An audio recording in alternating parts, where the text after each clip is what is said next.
Hello, and welcome to Confidently Wrong, a show by regular dudes talking with confidence about content we have no right to speak about with any kind of authority, but do it anyway. I'm Wesley Nakamura, and I'm delighted to bring you my conversation with friend of the show, BK. This is episode 49, and we will get into some Xbox news and reviews with a little bit of Matrix nostalgia thrown in. I'm confident that it's going to be the best show you've ever listened to, and well, hey, if it's not, you can always ask us for a refund.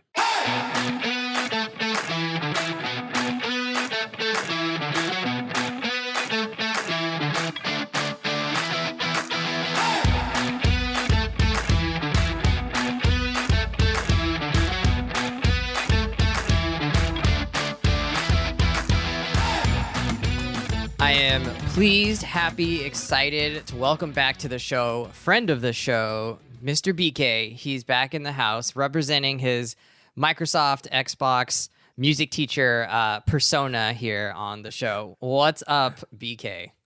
What's up, Wesley? It's good to How's be it going, here. man? Yeah, happy Thanksgiving, or we're past Happy Thanksgiving. Yeah, happy holiday season. I know, Christmas is going to be here pretty soon. Did you get yourself any Black Friday, surprises, treats? I picked up Resident Evil 8 or Village for $20, and I got Guardians of the Galaxy for $30, and I thought that was pretty good, price. I also got Guardians of the Galaxy for $30. It nice. went on sale for $25 a few days after that. I saw that, and I was like, but it's okay. I got to play it. I think I'm halfway through. I'm on chapter 8, and I think there's 16 chapters. Are you playing on PS5 or on Xbox? What do you think? It's got to be the Xbox. Yeah. Right. I haven't started Guardians yet. I started with Resident Evil, and that's pretty cool. But you got Guardians for Xbox. Yes. Okay, all right. So I got a series of questions for you. What's nice about having you on specifically is that, all of the guys on the show are all PlayStation guys. And up until recently, none of us have owned an Xbox, at least not in the recent history. And you obviously have a big Xbox fandom or enjoyment and a history with Xbox's different systems. It's good to have you on and hear from, the green side of the world. So the first question is, what game and or TV content has BK been enjoying lately? Yeah, well, I'll start with some of the quick hits here, and then we can go into like games. So TV, let's see. We've been watching Midnight Mass on Netflix. I don't know if you've worked through that. No, Miles, one of my other buddies, has mentioned it, but I haven't seen it. Yeah, I think it's really, really phenomenal. Yeah, very deep. So, anyways, kind of a horror, show if you're into that. So that's I'm cool. not into horrors. I get nightmares, and so I don't love scary shows or like really suspenseful shows. It's not super scary, right. but it has a few little moments in there. Foundation on Apple TV. Have you checked that out? No, I think I tried to read Foundation many, many, many years ago, and I think I was still in high school and I could not understand it. I mean, it was just way over my head. Asimov is just, he's up there in terms of the science of science fiction. He's always trying to make it about that, and it's kind of slow. And for a high school kid, I just wasn't into it. Well, I have never even attempted to read the book, but so this was my first experience with it. And I gotta say, I mean, like, I know it's an old book, but it's got a ton of fresh ideas in there, and it kind of reminds me of Dune, which I really liked as well. Well, number one, like the artistic design of it, just the art direction. You could like pause the screen at any point, and it's like a beautiful screenshot of something, which I felt like Dune was like that as well. But they took a lot of liberties with reinterpreting the story, and I think it's really well done. They have like a companion podcast that goes with it that I've been listening to, so I'm in pretty deep on it, and it just finished up, and I thought it was really, really strong sci-fi. So highly recommend that as well. Is it a better example or a deeper example of sci-fi than Dune? Because Mike might have to fight you if you say yes. So choose your words carefully here. It is it's dense. I will say that, because it actually deals with multiple timelines, which can be a little confusing, for like somebody watching it. You could just say but it for you, Wesley. You could just say it for you. That's fine. I'm the dummy of the group. But I think it's really, really well done, and the production value on it, like the visuals and all that stuff is very well done as well. Great. What else are you into? Yeah, those two things. I don't think that I've heard y'all talk about this. Has anybody watched He-Man: Masters of the Universe on Netflix? Do you know about this? We haven't talked about it. I did see that. Well, I mean, it's been on there for a while, right? Yeah, and they split it into two parts, and the second part just came out. And I gotta say, like, so Kevin Smith is like the creative director of this, but Mark Hamill is is Skeletor. Lena Headey is in it.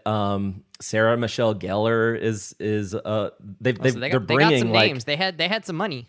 Yeah, they did. And the story, I mean, I grew up with He-Man, like I had the action figures. We watched the Saturday morning cartoons and stuff like that. And this is like a really awesome take on He-Man. I'm like blown away. The music's fantastic. The dialogue, the voice acting, like everything is really top notch. I highly recommend it. I would say, especially if you're like an 80s, kind of kid, check it out because it's really, really good. And it's short too, which I like that too as a parent. Yeah, I tried to check out Voltron when they rebooted it a couple years ago, and I wasn't into it. I think I'd prefer going back to the old one, but maybe that's because, when I was 7, Voltron was awesome, and maybe now Voltron wouldn't be awesome, but, how could you not love, like, transforming things that turned into a big Zord, mech thing? So hopefully He-Man hits a little differently. I will definitely check that out for sure. All right. So that's TV show content, and you've been playing Resident Evil, it sounds like. Any other games have been on your radar? Absolutely. So, the big one's Halo Infinite, and then Forza Horizon 5. So those both just kind of came out. And yeah, which one do you want to hear about first? I want to hear about Halo first because Mike has been like addicted to it the past few days, and he's just been like, "It's so good, it's so fun."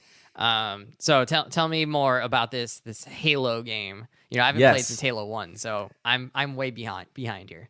So first of all, how cool was this? Microsoft released this. Technically, it's in beta, but they had always said that it was going to come out with the campaign next week in December, and they released it basically a month early, just the multiplayer part of it. And I was just like, man, that's like a baller move because every game has pretty much been delayed because of COVID or whatever else. And it's like Microsoft was like, no, we're going to release it a month early, So gameplay wise, this is awesome.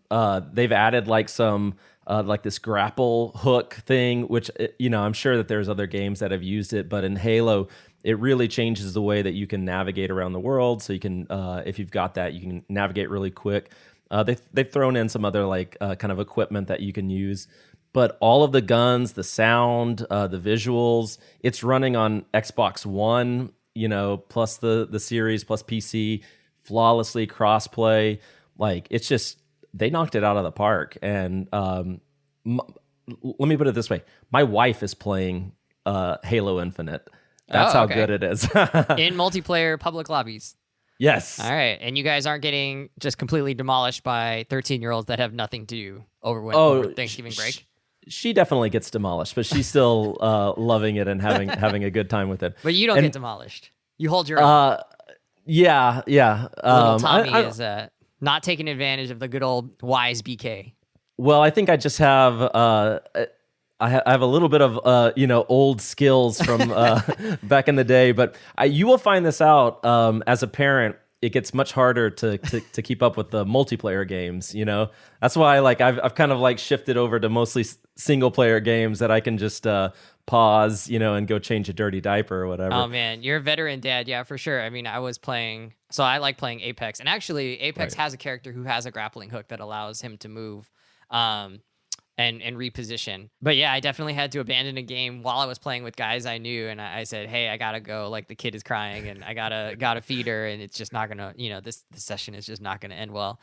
So Yep. yeah, that's a bummer. So I've definitely been playing a little bit more Guardians of the Galaxy because then I can just pause it, go take care of her, and come back to it if I got time later and Exactly. nothing's broken. Yeah, Or my exactly. KD doesn't get messed up. So I hear you on that. But yeah, Halo is awesome. I will small nitpicks. Custom games are a little limited, so we were trying to, do our own games. It won't let us. It won't let a guest join in. So right now we can't play split player because my wife doesn't have her own Xbox account. Which I'm sure we could set it up, but I think I'm just too lazy for that. So some of that stuff's coming later. And then I personally did not do the battle pass or whatever. It is free to play. There's a lot of people, kind of up in arms about the battle pass and how they're monetizing things and stuff like that, which they can fix all of that. But just in terms of gameplay, they knocked it out of the park, which is really cool. So I asked Mike this: what's your favorite gun to use in multiplayer? there's like this. I don't know what it's called. I honestly, I've been playing a lot more Forza Horizon, so I've only probably put a few hours into Halo Infinite. There's some like particle beam that's a new weapon that Okay. just like Just melts people. melts people. Exactly, yeah. So that one's fun. They've got like, I think all the weapons are like really unique and kind of have their own time and place. Is the So- Needler still a gun that you can play in Halo? Or is It that thing is. retired? Okay. All right. No, it's That's still all I in knew there. is that, the arm and it disappears. With those Just little the pink or purple spikes and stuff. as they should. Yeah. All right. So you're into Forza, huh? Yes. Tell Okay. me. Okay. So I misunderstood. I didn't realize, and I had to YouTube this. Forza has two different genres. Yes. So there's Forza Motorsport, which is more like their track racer simulation. Yeah, more like Gran Turismo, and then they have Forza Horizon. Which, how would you describe it? It seems like I'm gonna say open world, but what does that mean for a racing game? It's not GTA. Yeah, more arcadey. So the physics are still grounded in reality, but you can flip a car off an edge and it'll still land, and you'll just take off. Okay. So yeah, more arcadey, but definitely open world. So you can just go anywhere at any time. Yeah, Are Forza there Motorsport. tasks? Are there missions? Are there what are you doing in this open world, or is it literally just you're driving and simulating? Driving out in the open lands. Imagine an Ubisoft game, like Assassin's Creed or Far Cry or something like that. Any open world game, you've got your missions, right? But you've got all these like collectibles or like side things to do. So in Forza Horizon, they have all these like really epic ramps where you can dive off and it'll go into slow motion, and you're trying to like 3-star all these things. And depending on how you do, you get money, and it's called accolades, but basically a currency that you can use to unlock other things or perks or skills, things like that. And then the quests in this analogy would be the actual races.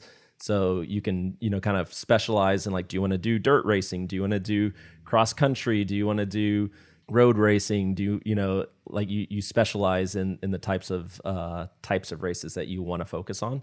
But really everything can be unlocked, but you kind of go down like a progression. If you like, I did all the dirt racing stuff because that was really fun for me. And then they have these big what do they call them, showcases, where, and this is what if you see like a commercial for Forza Horizon, it's where you're like jumping out of a plane, or you're driving down a volcano while it's erupting, or you're So realistic driving through scenarios for my everyday life. Exactly, yeah. In Mexico. No, I mean, this we're going to talk about PlayStation as well, but Forza Horizon had 10 million players in its first week. This is I looked this up so that I could be confidently lot of right players. about Yeah. This was the biggest launch of any Xbox game ever, Wow. including Halo. Like, I mean, people, and I was like, man, that's crazy. Like, Yeah. Forza Horizon is like the biggest Xbox, launch ever. And yeah, I looked it up, and that they said it beat all the Halo games and stuff like that. So this game is hitting in a way that Xbox really needed, and I think also in a surprising way. Like it's a car game, and people are loving this game. Even just anecdotally, I've had several of my own students come up to me and being like, "Hey, I said, so are you playing Forza Horizon? And I was like, oh, you know I'm playing Forza The Horizon. kids at school are playing Forza? Oh, Yes. they all seem like they're on PlayStation. I know. So that's surprising. Yeah. That's pretty cool. And your own kids have been playing with the driving wheel that you set up. Is that right?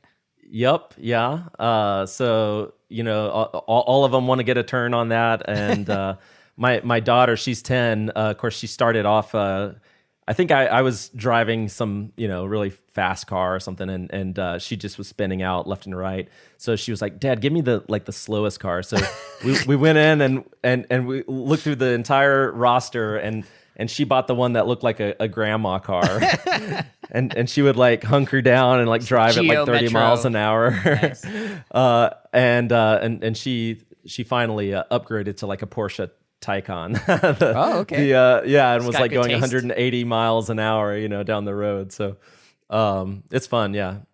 I think that's the cool thing about Forza Horizon is how it hits every age group. It hits every fan of anything. If you're just a fan of video games, you will love Forza Horizon 5. It's got something for everybody.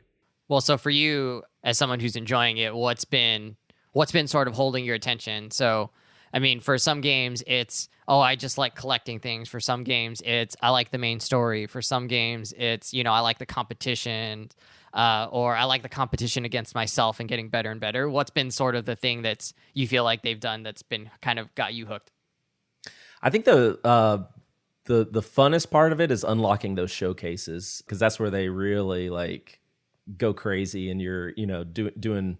I guess I don't want to spoil everything if people want to play, but they just put you into scenarios where you're racing against something besides a car, or like I said, the volcano thing that was in a lot of their marketing. But there's all sorts of really cool things. The graphics are amazing. So when you're and the sense of speed, and you can go into the. I like to drive in the cockpit, with the racing wheel. So all you see is just the windows, Mm-hmm. And when you're driving like that with an actual racing wheel, and you got surround sound going, stuff like that, it is. I mean, it's like white knuckle. It's fun. And so, yeah, for me, trying to unlock those and get to those showcase events are what's really holding my attention. I've probably put about 30 plus hours already into it, which honestly, for me as a parent, is that is a huge time commitment on my standpoint. Thanksgiving break did not come soon enough. That's right. Is what I'm hearing. Exactly. Awesome. Well, it's cool that your daughter's into it as well. So it kind of gives something for you guys to kind of talk about and kind of strategize over together. Another quick anecdote. We were walking down the street today, and she was like, "Dad, look, there's a one of those cars with the horse on it." And I was like, do you know what that is? And she was like, it's a Ford Mustang. And I was like, yeah, it is. Yeah, it is. So she's been picking up the the cars I've been racing and stuff like that. She's learning. So she's storing away. Huh? She's gonna be a car guy one day. I know. I like it. All right. So Mike, like I said, he recently actually just kind of impulse bought a Series S. So the less, powerful little brother of the Series It's all X. good. Yeah, but still able to push 2K graphics. It's gonna be able to play all the new gen games. Do you have any tips for him as a new Xbox? We'll call him a user. Yeah. Well, first of all, Mike, congratulations. You're finally. I'm glad that somebody on the Confidently Wrong podcast has some experience with Xbox now, so you're going to be able to balance. Hopefully, I thought you were going to say he has the courage to join the correct side. Yeah. So number one, I mean, at this point, if you are getting an Xbox, I don't understand why you would not get Game Pass. Because, okay, so Game Pass is a must-have. Yeah, and I would say get Game Pass Ultimate. Because there's a difference between Game Pass and Game Pass Ultimate. Ultimate basically lumps in what was called Xbox Live Gold, which is where you can play online into the whole service. But if you have Game Pass Ultimate, it also unlocks all of EA's games, so all the sports games, Star Wars games, stuff like that. That's included in Game Pass. And then the coolest thing is that that's where the cloud streaming stuff comes in, which I'll get to that in a moment. So I would say number one, get Game Pass Ultimate. You're taken care of. You don't have to buy any Microsoft game, for $60, $70, whatever. It's just included in Game Pass. So play all your PlayStation exclusives or third-party games on PlayStation 5 if you want, and just use Xbox Game Pass to play all of the Microsoft games. So that's number one. Number two is this is really cool, and I know this is super nerdy, but if you go into the settings on an Xbox, they have this whole process to calibrate your TV. And I know that this may seem like it's like... No, this is right up Mike's alley. He's all super obsessed nerdy about his TV. Yeah. Yeah. Okay. So I have an OLED LG, TV, and you have to fiddle with things a lot to get the settings right. I even went so far as to people were like, oh, well, you're supposed, you have to pay somebody to calibrate your TV. And I was like, I'm not paying $200 for somebody to come in. And they're like, oh, well, it's not the settings. They're like actually doing something. I was like, I don't care. I just want to get my settings right in the menus, you can go through all these YouTube videos that try and calibrate it, but Xbox just has this built into their operating system where you click calibrate your TV and it will literally walk you through it's probably like an hour process to go through everything. And they're like, okay, do you see this or do you not see this? And you tweak the settings on your TV while your Xbox is running. And I was really surprised. I was like, that's so smart that they include that into their operating system, which was really helpful. So yeah, check that out if you are needing to calibrate your TV. After you calibrated your TV, did you suddenly feel like you were on God mode now and you just could not be killed, or the extra 4 seconds came off your time on the track? Exactly. No, I would say I'm pretty discerning when it comes to the video quality. And I do think that it really cleaned up the settings on my OLED TV to make it compatible with games and stuff like that. So yeah, it definitely helped. And then the last thing I would say is Microsoft has this program called Microsoft Rewards. And I feel like this is another thing that people do not talk about. I personally don't do it because I don't have a lot of time. But if you have time, basically what they do is they give you these little challenges, like a weekly and monthly challenges. And it's play this Game Pass game and you unlock, rewards. And then you use those points to actually redeem money, like gift cards to Xbox. Huh. So basically, if you play games on Game Pass or get an achievement in this game, it'll be stuff like that. You can actually get money that you can reinvest into Microsoft's ecosystem, which I think is really cool. It seems very smart of them to do that. It's right. It's gamifying. It is, the game experience, right, or the Xbox experience, so that even just using your Xbox is now more fun. Also, it gives you the chance to try out new games, I'm sure, that you maybe wouldn't have tried, otherwise, which is good for them, right? They're going to, get more subscribers that way. All right. We're kind of zooming out big picture here. It's been about a year since the Series X launched and Series S launched, actually. How do you see Microsoft's strategy at this point being maybe a little bit different than Sony's in order to reach kind of that living room dominance, king of the hill status?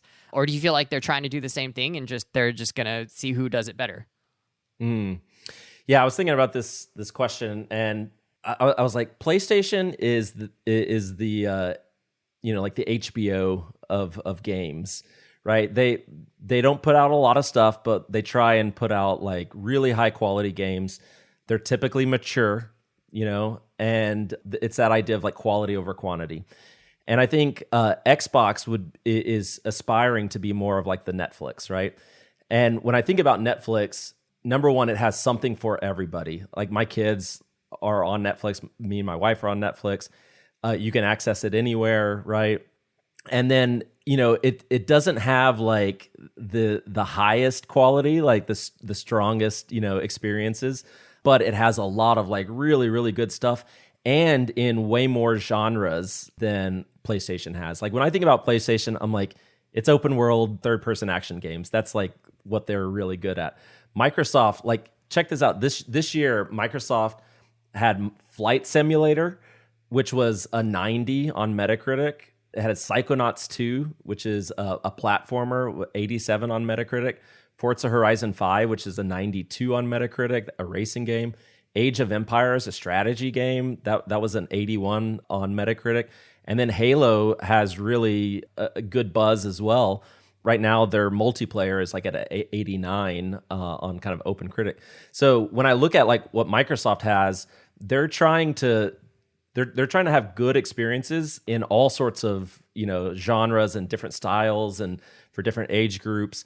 And ultimately, I think they're playing a long game. They are doing what they need to do to like gain dominance. In fact, I also looked this up. In June, they had announced that they're creating a streaming stick for Game Pass.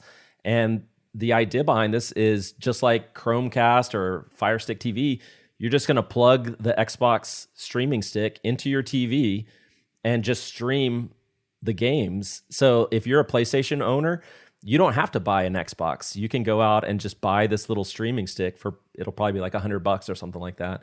And then just play all of the Xbox games without having an Xbox. That is so smart. And I think that, they want to hit I think they said like 1 billion players across the world, and I think that's the way that they're going to do it. And I don't see PlayStation having the infrastructure to do that. Like Microsoft has Azure, all of their web services and servers and things like that. I just think Microsoft is playing that long game, and they're really making moves right now that's going to set them up for that mass market, like Netflix style thing. Yeah, that's interesting. I mean, a streaming stick. Obviously there's other iterations of that. So Google has Stadia that's like that, right? And I don't know. I think my skepticism on those kinds of things are like because you're offloading all of the rendering and all of that stuff to a different server somewhere else, not locally, right? Are you going to get the same responsiveness that you would have if your machine was like right there next to you? And then at what point do those two become like negligible, right? Or does that difference in lag time become negligible? And we tried to play the shark game, which was horrible, by the way, at school. Yeah. But I mean, to be fair, right? School doesn't have the best internet. So had we been on a faster connection, maybe that would have been a little bit better. But I think the input lag there was enough for me to be like, oh, like I wouldn't play this, at least not on school's connection, not on like a public connection. And so what do we need? What does Xbox need to do in order to make that experience actually almost the same as having the Xbox in your house? And then if they can do that, at what point do you just not need the Xbox anymore? Mm-hmm. Right. In which they just go full ahead with like, oh, let's just do streaming sticks and we'll sell all the accessories and all that stuff. And we'll just have the hardware on site and, make more efficient use of our resources that way. Yeah, I think but again, I think it goes back to like there's something for everybody, right? Because like if you want the bleeding edge, console graphics, you've got Series X. If you want to just dip your toes into Xbox ecosystem and you want a all digital device that is just your Game Pass box, you've got a Series S. If you want the best graphics of everything, your PC, right? Oh, guess what? Microsoft has been releasing all of their games on PC, and like PlayStation fans. I remember when PlayStation announced that some of their games were coming over to PC. Like the PlayStation fans were like up in arms about this. Like, what? These are like our exclusives, and they're going to PC. Like PlayStation is starting to see like what Microsoft has been doing, and the Microsoft games, if you look at Steam, are in some of the top 10 games. I think they had like 4 or 5 in the top 10 games, which is crazy, right? So they've got that. They've got the streaming, the stick service for people who want that. I just think that they're like trying to throw this giant net to catch as many people as possible. And, I do think like the streaming services, I tried Stadia on the school internet as well, but it was hardwired, and that was about 600 megabits down, and Stadia was not smooth for me. And when I play at home on my network, it's really smooth, like on my phone or something like that. every once in a while it'll hitch, and then it catches back up or something like that. But my thing is like, I don't want to play Twitch-based games on streaming. Those are where I play my indie games or my more story-focused games, when I can sit down and have time to do that. If I want to play Halo, I'm going to play it on my TV on my Series X, So it gives me options, and especially as a parent, because screen real estate or screen time is always at a premium, Every kid wants to watch something else, and it's like, so Dad if never I can gets the TV. I know. So if they can watch a YouTube video up there and I can continue my game on my phone or my iPad, like that's cool, Yeah. Or once the kids get older, I can kick them off to the iPad and they can play like that, Absolutely. So obviously, we're a little bit outrageous, and we decided amongst the four of us that while it's certainly not a decided thing here, right? We're only a year in, and obviously very early in these consoles' lives. It feels like to us that PS5 is kind of the king of the hill right now. There have been some good games. We've all really enjoyed it. I think there's been some great things that Xbox has done, obviously. Do you wanna stick up for the green the green team here and say that Xbox actually has won the year so far, or are we gonna leave it as maybe an undecided question mark right now? Yeah. Well, number one, I think a lot of people think about winning in terms of like the number of PlayStation or Xboxes that have been sold. And if that's the case, PlayStation, as far as I think I could figure out on the internet, is they release their numbers. Xbox does not release their numbers. But from everything that people are saying, the PlayStation 5 has sold more than Xbox has.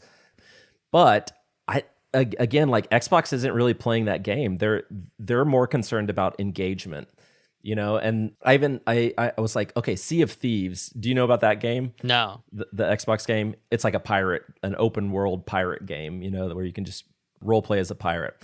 So in August, they had 5 million monthly active players. This August, Forza had 10 million in its first week. They haven't released the Halo numbers, but I gotta assume that it's going to be big. Xbox does not care how many Series X's or S's they've sold.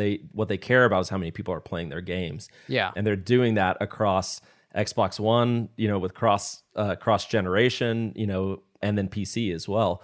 And I know people have to decide to play the game, but when it's available nominally free or for a service you've already paid for, right? Like, yes, those numbers are impressive and shouldn't be downplayed, right? That's just a lot of people gaming at once, or in a singular month on a singular title. But like, that's not the same as like people spending another $60 on a game that is unique, right? Like, it's a different level of like investment that you're gonna have there. Yeah, maybe. I mean, I don't necessarily know. I know for me, there would be plenty of games that I would probably not purchase that are included on Game Pass. I know that like I originally signed up for Game Pass because just the idea that like for the price of 2 games over an entire year, I could pay for an entire year of Game Pass because it was $10 a month, right? And $60 a game. So, and I was like, I'm pretty sure I would buy 2 Microsoft games, just even Microsoft games alone per year. Right. So yeah, I don't know how the financials, work out on it and stuff like that. But when I look as a PlayStation 5 owner and a Series X and a Switch owner, I've got all 3 of them. When I look at what did I play the most this year, it's hands down the Xbox. That is where I like to play my third party games. And I really just Game Pass is, because it has day one releases, there's always something that I'm excited to play every month on Game Pass. With PlayStation, I played Ratchet and Clank, of course, Love Miles Morales. Game. So much fun. Yep, the Miles Morales, as soon as that hit, that was my big. But really, those were the only 2 games that I played this year on PlayStation 5 that I actually purchased. Now, I think I dabbled in some of the PlayStation Plus games and things like that. But Well, and to also be fair, I didn't purchase any. Well, I guess I got Resident Evil and Guardians of the Galaxy, but pretty much everything else on Microsoft, I just played on Game Pass, and I felt like I was still part of like, the conversation, like the new games that were coming out, like a lot of them came out on Game Pass, like Outriders. That was like a Square Enix game that came out day one on Game Pass. MLB The Show, a PlayStation game, came out on Game Pass for free, So I was playing a baseball game, which I've never tried before, but everybody's talking about this game, and I was like, okay. Realized it not really my thing, but I did give it I did give it a try. And then tons of indie games, and I think that's like where Game Pass shines, is with all of the independent games, So to me, they're little filler games that I have like my main course with a Forza Horizon or whatever big game it is, and then I don't want to go jump into another big game, so I look at what are a couple like really short indie games that I can fill in with. So yeah, from my perspective, I think Xbox had a fantastic year and they did a lot right. So I don't know. Man. You're planting the Xbox flag firmly atop the hill is what I'm hearing. I'm going Xbox on this one. All right. I mean, it's fine to be wrong. You can just die on that hill. Says the guy with the Xbox shirt on. I know, big bright Xbox and a jacket. I see it's the Xbox down the sleeves here. So last but not least, over the next 6 months, we're going to see hopefully some releases on both consoles. I know I'm more familiar with the PlayStation releases, so Horizon Forbidden West is the big one that's on my sort of horizon. It should be early 2022. Are there any games or movies or TV shows that you're sort of looking forward to in the next 6 months or so? Definitely. So number one, Matrix, Resurrections? Oh, yeah. It's coming out holiday season, right? Yes. I mean, the original Matrix is hands down my favorite movie of all time. And so the second and third one, I was not as hyped, but I did actually just go back and rewatch all three of them this summer. And I feel like I enjoyed them more now than I did when they originally came out. You're just telling me that you're not trustworthy. Those two movies were bad. They were so bad. The second and third one? Yeah. Yeah. I'm very excited for Matrix 4. Also, the Book of Boba Fett. That's I got to check that out. Cobra Kai. I love the I haven't seen it. That series, Cobra Kai. I do martial arts, and then Karate Kid. I'm sure was a huge influence on me when I was a kid. So getting to see those characters return, and it's actually really good too. So that one comes out in December. The new Witcher series season 2 is in December. So those are all excited. And then I would say, I don't really know. I don't think there's an Xbox specific game that I'm super excited about early next year, but Elden Ring, I saw some of the like gameplay footage on that.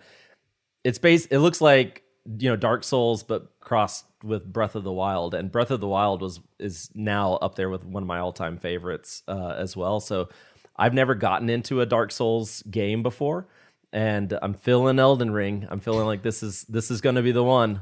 I watched some Dark Souls gameplay, and it looks completely frustrating and maddening. I will never play that game. That's just not. I mean, I'm playing Guardians of the Galaxy. If you make a mistake and fall off like a little bridge, you respawn pretty much exactly on that bridge. Like there's no penalty at all. You just continue the fight with your full health back. It's definitely a West game. Yeah, low stakes. Everything is low stakes. Well, that's good. Thanks for coming on with me. I enjoyed it. We'll get to enjoy, Xbox and PS5 banter, but I can't say that I haven't thought about getting an Xbox Series S. It's kind of affordable, kind of.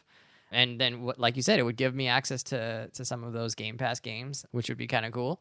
But I'm holding firm so far. I've got enough time, and with a newborn on the hands, there's a lot less time that's going to be spent gaming, I think, in the near future. So while she's still immobile, she can't move anywhere yet. I gotta get my Guardians of the Galaxy time in. For sure. Yep. Yeah.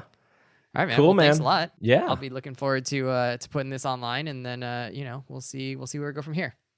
Awesome. Thanks, Wes.